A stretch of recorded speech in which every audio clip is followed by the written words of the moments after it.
All right. Hello, everyone, and welcome to another Meet Your Delegate call. I believe we're on number 18, though when creating the meeting, I did get a little confused if it was 18 or 19. But I'm really excited to be here. My name is Peyton.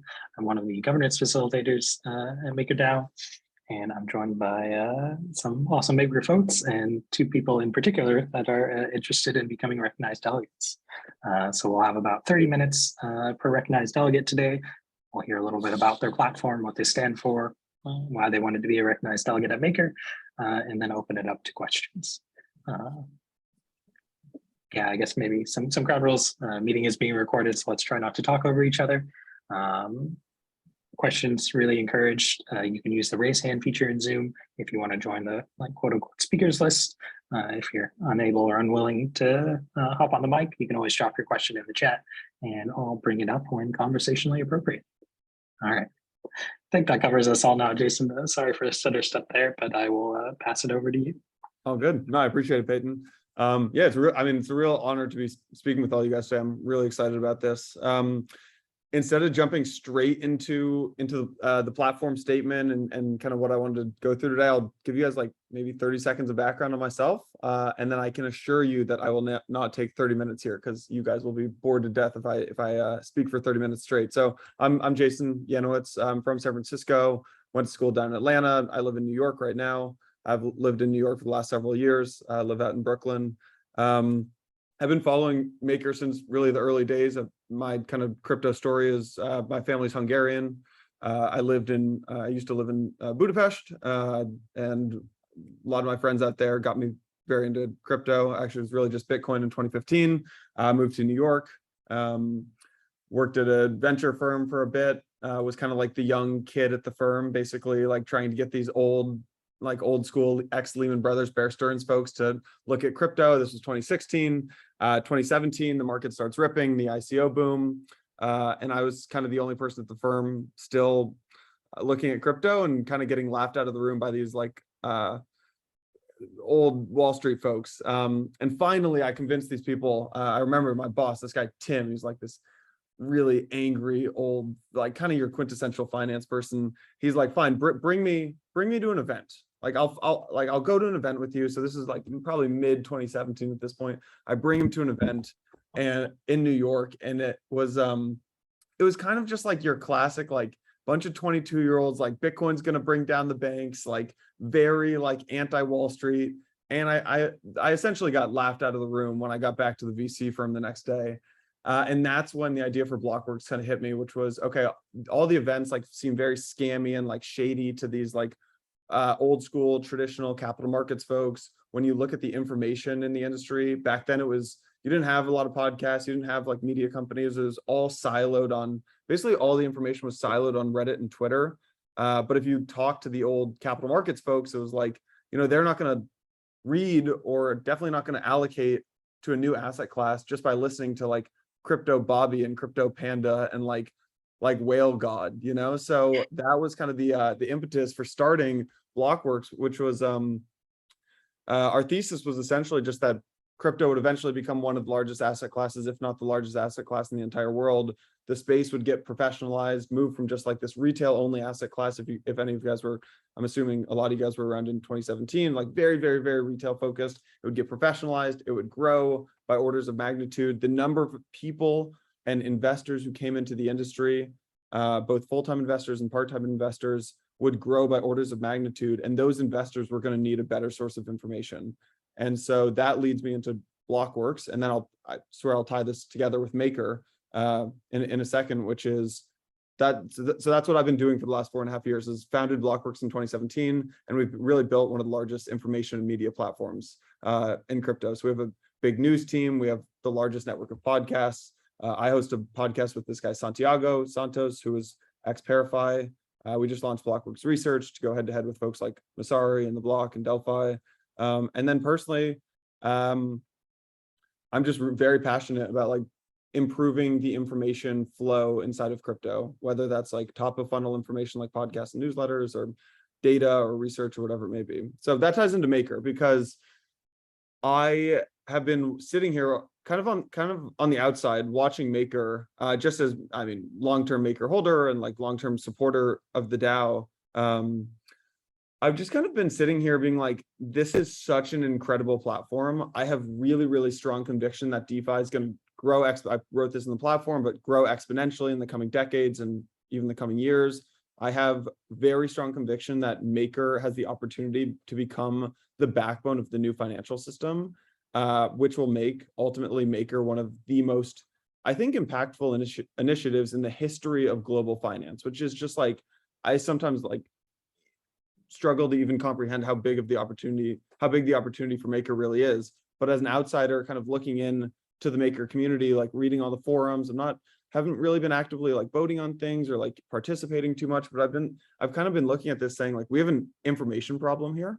We have an information problem, and that's where I kind of like to jump in. And then the other thing I'm really passionate about is just like growth and product and sales and marketing. And I was like, it seems to me like we sometimes have an amazing product on our hands, but to achieve scale, we're going to need maybe a better growth strategy, a little bit of improved governance, more scalable operations, which I think most people here would probably agree with. So I'll run through for like 3 to 5 minutes, like a couple ideas I have, and then really, I'm sure I'll bore you guys to death if I keep going. So we can open it up for questions and just have more of a conversation instead of me presenting. But thesis, core values. I really strongly believe that Maker is a B2B platform, DAO to DAO platform, less so of a B2C platform. That I don't know how controversial that is, but I really feel like the future of Maker is a B2B platform that can serve as the backbone of DeFi.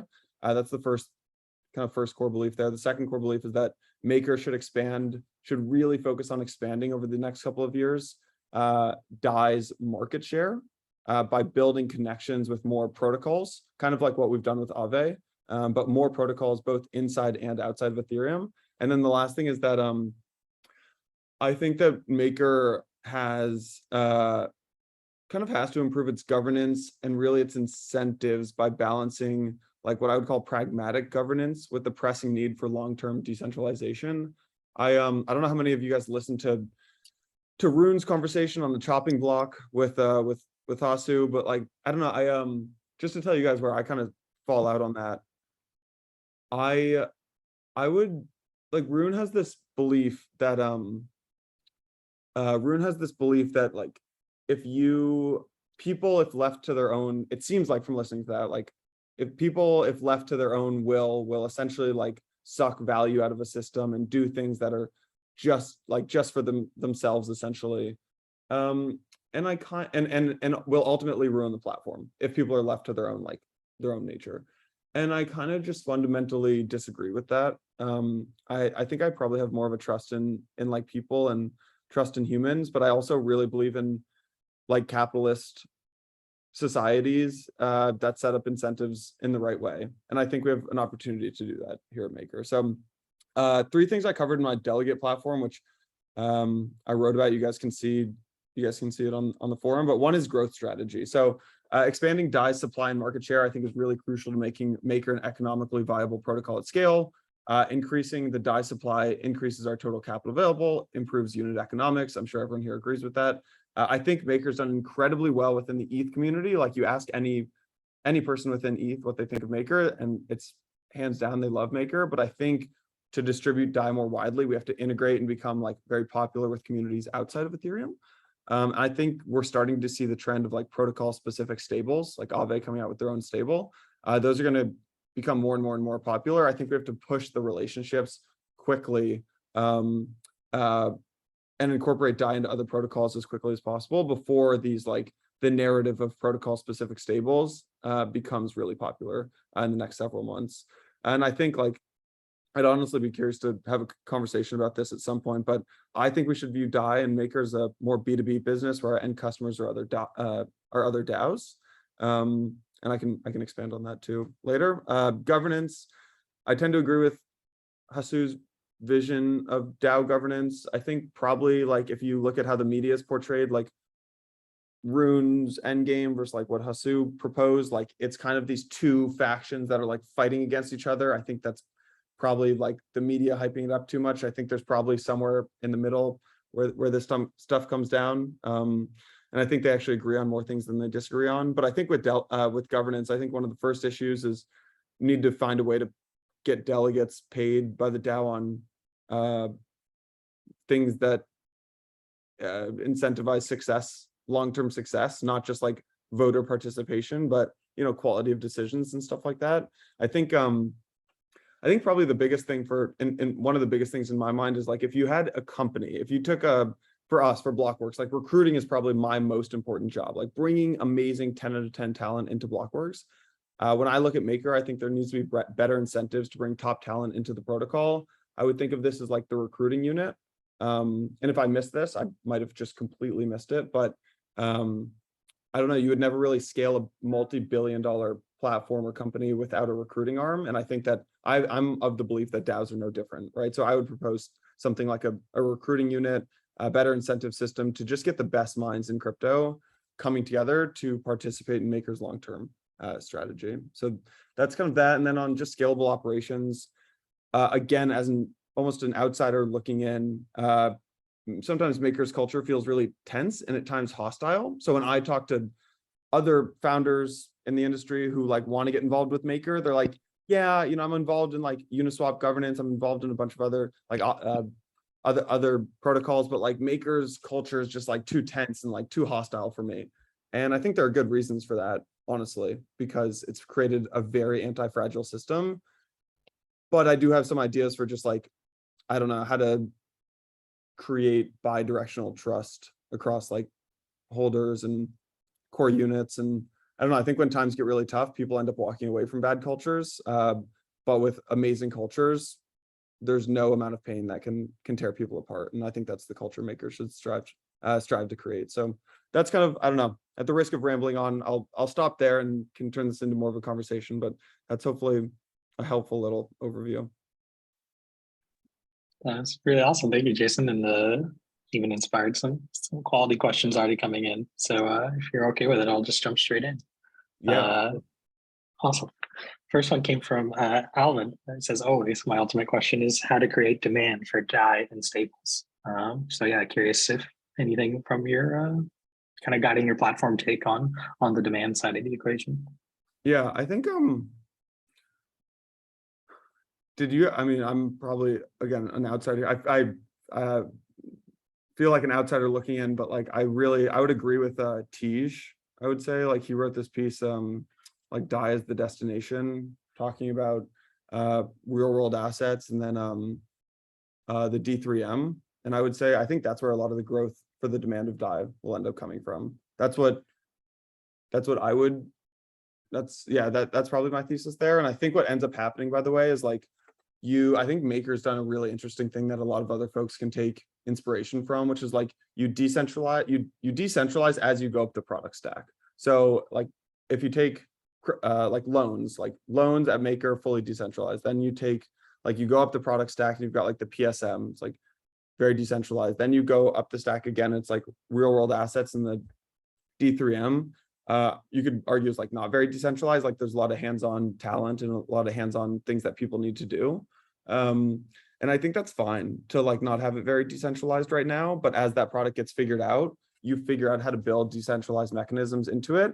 And I'm sure in a year from now or 2 years from now, there's going to be a new product that goes on top of the stack.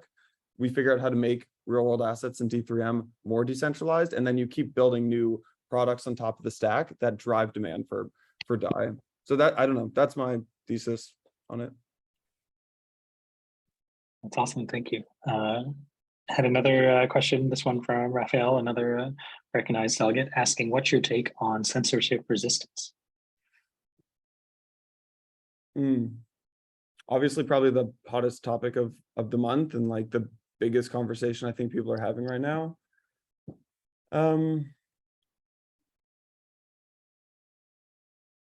I feel incredibly strongly that I have more conviction in this than I have in most other things, which is that DeFi will eventually take over traditional capital markets just because it's a better product, like because of nothing else except that it's a better product. And I think that I have really strong belief that Maker can be the backbone of the new financial system, which is just an insane concept, like I talked about at the beginning. But and I think that we need to create a censorship resistant platform. I don't know. The reason I'm like hesitating here, I'm not hesitating. I'm still debating it, Raphael. I honestly don't have the right. I don't think I have the right answer. I don't think I have the ultimate. I don't think I know the right plan here with censorship resistance, because when I think about it, I'm like, okay, we have the opportunity to create the backbone of the future financial system. We are going to need to work inside the boundaries a little bit and work with the system and work with the rules. I think, but then again, I see what happened with Tornado, and it makes me really hesitant, I would say. I don't think I have the answer. Yeah. I need to think about it. So I think it's cool to hear you thinking about it. I mean, I really appreciate the openness there. I just think, especially as we are like, global financial system, censorship resistance becomes like really hairy, because in a way you could say like, yeah, we need to work within the rules. So, okay, let's say a donation to Ukraine.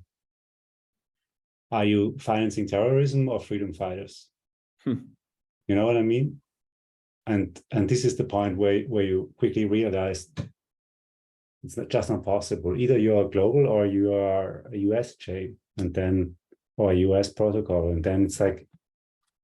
So I think it's a tough question, but I love seeing you think about it. So thanks for that. Yeah, of course. I mean, if I'm ever faced with I think I would always opt to go global and hope that the US catches up with things. Instead of really, really strictly trying to confine to the US's rules. I would usually opt to go global, and say, just because I think who wrote this here? Alvin wrote this, like censorship resistance is demand itself. Like, I don't know, putting on my tin hat, I do think that that the world is, I mean, I think that things are getting messier and messier, and like that is a trend that's happening. And I think that censorship resistant platforms, privacy enabling platforms will continue getting more and more popular. At least I would hope they would. And I would like to be part of building a platform that goes in that direction. So. Really great exchange back and forth. And yeah, reminder, you can't hop on the mic. Like, it's easy for me to read off questions, so I don't mind it. But don't want to take anyone's chance if they did want to ask it themselves. I know Matt dropped a good question down here, asking to hear more about Jason's thoughts on first, if Maker should expand beyond Ethereum, and kind of how it could, I guess, go with the L2 roadmap, so to speak.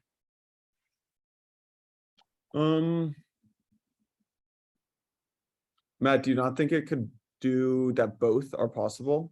Is that just me being too optimistic? No, I guess if you look at kind of Maker's growth strategies today, a lot of them are around L2 on Ethereum. So Optimism, Arbitrum, Starknet. And so I noted in your platform, you thought that maybe Maker should be looking away from Ethereum, maybe to, I don't know, Solana, or insert other L1. And I thought that was quite interesting, because that's not something that is being discussed as much as talking about L2s in Maker. And so I was wondering if you had any kind of ideas about which L1s maybe, and yeah. Let's see. I mean, I think everyone got really caught up with the multi-chain thesis in summer of 2021, and like Solana was ripping and then Avalanche was ripping, and everyone's like, oh my God. And this happens every bull cycle. And then what eventually happens is, in the bear market, like only one or two of them will make it through. I'm sure, like, I don't know, probably it looks like Solana and Avalanche will make it through, and then like Aptos and Sui and Mistin will come up and be the next things in the next one, and only one of those will make it. And it's like, I think it's a colossal waste of time to just be chasing L1s. Like, see it with a lot of the gaming companies today. A lot of the gaming companies that built on Terra and Solana are completely scrambling to move on to other chains right now. It looks like Immutable X and Polygon are going to win the gaming battle. Avalanche and Near are obviously kind of close behind, but like, I do recognize that, like, let's use gaming as an example. All the games who issued their NFT collections on Solana are now like, well, crap. What do I do? Do I buy back and burn those collections and then reissue them on Polygon? Like, it's very messy. but I do still think that the way where the space is going is building on is a multi-chain future. Like that is a core belief of mine, and I think things like Cosmos are very interesting. And like just I do personally know that there are some projects, pretty influential projects, moving off Ethereum later this year, or hope they're planning on doing it later this year. It might end up happening early next year, but like some of the really big projects are thinking about moving off Ethereum and moving on to Cosmos and kind of creating their own chains. And I just think yeah, they're doing what DYDX did, and I think I know there will be more DYDXs of that scale too. And I'm just like, we should think about how, like, what is our strategy there? Like, what is our multi-chain strategy? I'm not saying we go do something right now, but it's like I think we'd be foolish to just be like, oh, these other chains, like, yeah, that's my thought. Yeah. So That was awesome. Thanks. Yeah. So sorry about, thanks for coming in. I didn't mean to bumble your question. I guess I thought you were going a bit more where Code Knight just posted one kind of asking you, Jason, what you think the kind of the future holds for L2s in regards to Maker. I mean, I think L2s are one of are a huge growth opportunity. I don't have I'll be honest, I don't have as informed of a take on this one as I think I do on some of the other things that I was talking about. So this is an area like I'd probably lean on other people to talk about Maker's L2 growth strategy, but that's something I'm going to put that on my list as something to have a little more conviction around. So good question though, Code Knight. Yeah, and I guess what made me interested to ask it as well is just your stance on the B2B or DAO to DAO side, right? A lot of people use L2s to argue like, oh, this is how we can reach retail users, right? You know, finally we'll have vaults that are cheap enough that they can access them. But it would seem like that isn't quite your view of how Maker should be catering. So I guess to wrap it up with the question there, how does Maker grow then in kind of your ideal scenario on the business to business side? Well, maybe I can explain my thought process there a little bit. It's like when you think about Maker, when you, like if like let's take Maker and crypto out of this for a second. Like let's say you were running a software business and you had a B2B business, you had a B2C business. And the B2B business, like the B2C business, or you could probably use banking as a decent analogy, like it's incredibly commoditized. Here's the cons for doing B2C, or here's the cons for doing B2C and like why you shouldn't do it. Very commoditized, very like the fees get compressed to zero over time. It's like not a high margin business at all. The only pro in my mind of doing B2C business, which might overweigh all the cons, is that it builds Maker's brand. Like I think a lot of us here, it cements Maker as having like one of the most, if not the most powerful brand and like trusted brand in all of DeFi. Like I'd assume a lot of us got started with Maker just by like personally using the platform and like experiencing how fun it is to interact with it. And then you end up going deeper into DeFi. And so it like does serve as this top of funnel. That's really, really nice. But like from a business model perspective, if you had a B2C business and a B2B business, it's like B2B businesses are just so much better. They're more scalable. The margins are much better. And like the B2C can often serve as like, it's like, what's the opportunity cost of doing B2C? It's like, yeah, you might have millions of people using it, but like, if you're not spitting off any fees and the margins are really, really low and it takes a massive amount of overhead to do it. I don't know. That's kind of my thought there. I have a feeling you can pick a lot of holes in that argument though, in my argument though, not just you, Peyton, I think other people. This is one area where I'm like, I have strong conviction now, but like strong opinions loosely held. I want someone to pick apart that argument because I haven't heard it yet, but I know it can be picked apart. So. Right on. I know that's personally one of the things I really enjoy about Maker is I'm always asking myself, like, you know, why do I think that this is the better route? And then you'll hear like compelling arguments against it. maybe I'm wrong. Also, I did see another question come in from the existence asking if you have any particular strategy to attract small NKR holders. So yeah, are you thinking about delegators and the types you want to attract, or yeah? Can you clarify this question? Yeah, so I mean, there's a couple different angles, so I don't want to prescribe you to one in existence, but you know, a big discussion around delegation is like, oh well, delegation is pretty exciting for smallholders because it does give them the chance to like allocate the resources, you know, actually have an impact on governance. But the reality is, it's, you know, delegation is overwhelmed by larger holders, by whales. So the kind of optimistic hope for decentralizing the process maybe hasn't been realized yet. So forgive me, existence, if that's not your approach. But so one question is like, do you have any strategy to say like, hey, are you trying to be an attractive delegate to these people that haven't engaged in the system as much yet? I think I'll answer that in two ways, and I'm not sure if I'll even answer the question with either of them, but hopefully I will. One is like one of the issues maybe of, so here, I'll share a personal story. We just had this thing at Blockworks like 6 months ago. We wanted to get more people involved in like conversation and in leadership, and you know, we have 55 full-time employees now, a lot of other like contractors and kind of part-time people, and we want to get we want to make it so that like there's a lot of internal leaders at the company. And folks gave me the feedback. They're like, this is not they're like, we don't know where we're going. Like, how can we don't have a North Star right now. So it's really tough to get involved in leadership. And it's really tough to be like, all right, this thing's going on. There's option A, option B, and option C. And I know which option to vote on. And I know which option to like take a stance on, because I don't even know the North Star. And so what we just did a month ago is we flew the entire company out to Denver. We went whitewater rafting. We did a big offsite and like just kind of got everyone aligned on this North Star. So that's one of the ways in my mind of like getting more folks involved, I think, is if it was more clear what the North Star was and like what the end, not the end game, I guess, because that would be confused, the end goal, I would say, of what the end goal would be. So I'm not sure if that answers it. I would say for me personally, like I would love to just, I think everyone here probably has like one or two like core things that they believe that they are amazing at. For me, I feel like I am really good at taking complex concepts and helping like the general public understand them. And that's why we've created a media business. The other thing I'm really good at is like growing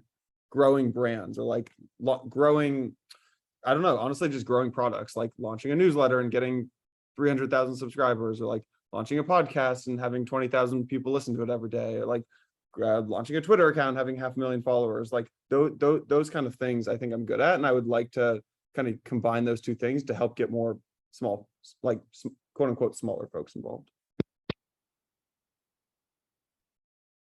That's awesome. I am noting we are coming up on the end of our 30 minutes here, so I'll give a final call for questions. This will be your last chance to ask Jason. To stick around so we can hear Matt's side afterwards. Yeah. Thanks, everyone. I really appreciate the time, and like just appreciate you guys all jumping on a Wednesday afternoon. Yeah, and I'm always down to keep talking about this stuff because I can nerd out on it all day long. So appreciate you, David.